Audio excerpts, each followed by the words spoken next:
Assalamualaikum warahmatullahi wabarakatuh. Terima kasih kepada kawan-kawan semua dan juga terima kasih kepada Bapak Abdullah selaku dosen pembimbing di mata kuliah Fikih Muamalah 3. Jadi terlebih dahulu perkenalkan, nama saya Zura, saya dari jurusan Hukum Ekonomi Syariah Fakultas Syariah YIL Lux Mame.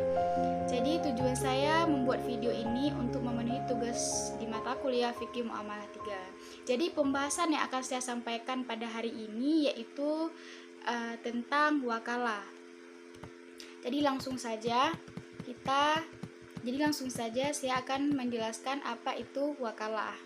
Dari sekian banyak akad-akad yang dapat diterapkan dalam kehidupan manusia, wakalah termasuk salah satu akad yang menurut kaidah fikih muamalah, akad wakalah ini dapat diterima. Mengapa seperti itu?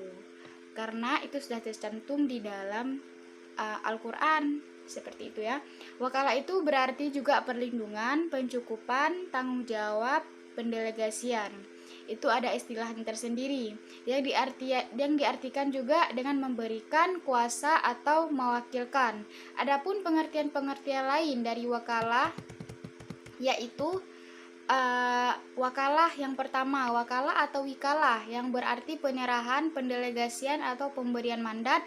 Yang kedua, wakalah adalah pelimpahan kekuasaan oleh seseorang sebagai pihak pertama kepada orang lain sebagai pihak kedua dalam hal-hal yang diwakilkan, atau dalam hal ini pihak kedua hanya melaksanakan sesuatu sebatas kuasa atau wewenang yang diberikan oleh pihak pertama. Namun, apabila kuasa itu telah dilaksanakan sesuai yang disyaratkan, maka sesuai risiko atau tanggung jawab atas dilaksanakan perintah tersebut sepenuhnya menjadi pihak pertama atau pemberi kuasa. Jadi pengertian wakalah ada juga menurut pendapat ulama. Jadi ulama berpendapat maksud dari wakalah tersebut. Yang pertama ada menurut Hasbi As-Siddiqi. Menurut beliau, wakalah adalah akad penyerahan kekuasaan yang pada akad itu seseorang menunjuk orang lain sebagai pengganti dalam bertindak atau bertasyaruf. Yang kedua yaitu menurut Sayyid Sabiq. Menurut beliau, wakalah adalah pelimpahan kekuasaan oleh seseorang kepada orang lain dalam hal-hal yang diwakilkan. Yang ketiga menurut. Jadi, dari pendapat-pendapat ulama tersebut dapat kita simpulkan pengertian wakalah yaitu adanya perjanjian antara seseorang dengan orang lain. Yang kedua, adanya isi perjanjian berupa pendelegasian. Yang ketiga, adanya tugas yang diberikan kepada pemberi kuasa terhadap penerima kuasa untuk melakukan suatu tindakan tertentu. Yang keempat, yaitu objek yang dikuasakan merupakan sesuatu yang diperbolehkan. Sesuatu yang boleh dikuasakan atau diwakilkan. Selanjutnya ada macam-macam wakalah. Wakalah ada dua, itu ada wakalah mutlak dan wakalah muqayyad. Maksud dari wakalah mutlak di sini merupakan perwakilan yang tidak terikat syarat, yaitu perwakilan dari sebab nasab yang mempunyai hak-hak yang utama dari yang lain, yaitu ayah, untuk menguasakan akad di bawah perwakilannya. Yang kedua ada wakalah muqayyad, adalah perwakilan yang terikat oleh syarat-syarat yang telah ditentukan dan disepakati bersama. Misalnya seseorang ditunjuk menjadi wakil berdasarkan surat wasiat atau ditunjuk berdasarkan keputusan pengadilan. Selanjutnya ada akad wakalah. Akad wakalah yang pertama ada akad ayah, yang kedua ada akad wasi. Akad ayah maksudnya itu ayah berhak menjual atau menyewakan harta anaknya untuk keuntungan anaknya. Tetapi jika perbuatan ayah dapat merugikan anaknya, maka ayah mengganti rugi untuk anaknya sendiri. Jadi yang kedua ada akad wasi. Maksud akad wasi yaitu seseorang yang diangkat sebagai pemangku untuk mengurus dan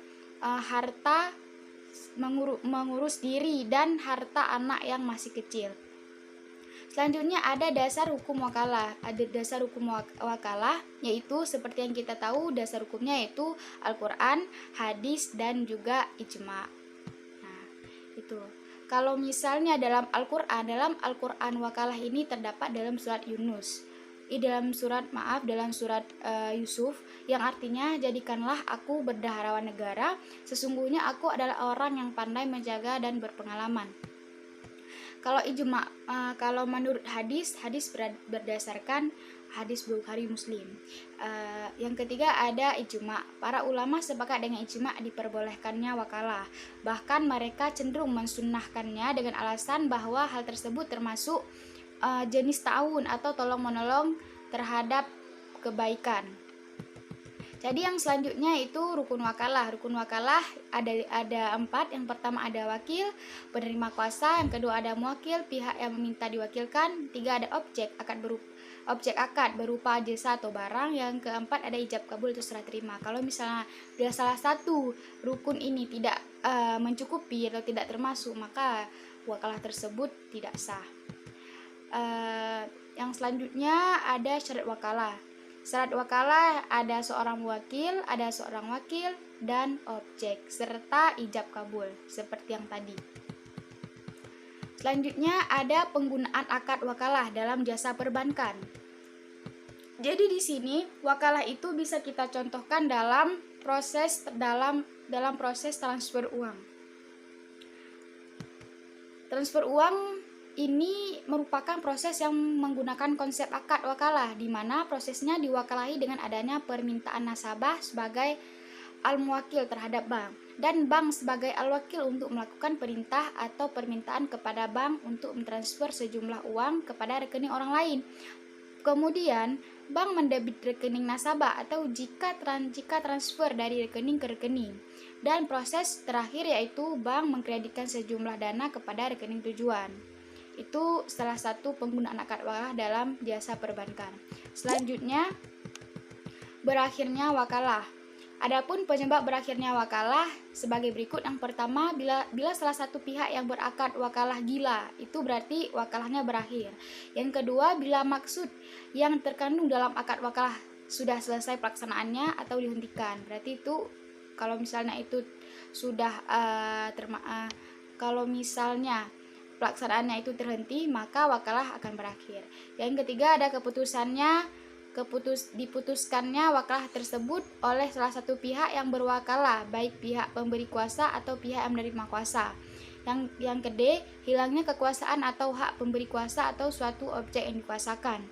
Yang selanjutnya ada meninggalnya salah satu dari 2 orang yang melakukan akad wakalah. Jadi kalau misalnya salah satu dari syarat-syarat yang saya bacakan tadi itu termasuk, berarti wakalah itu sudah batal gitu.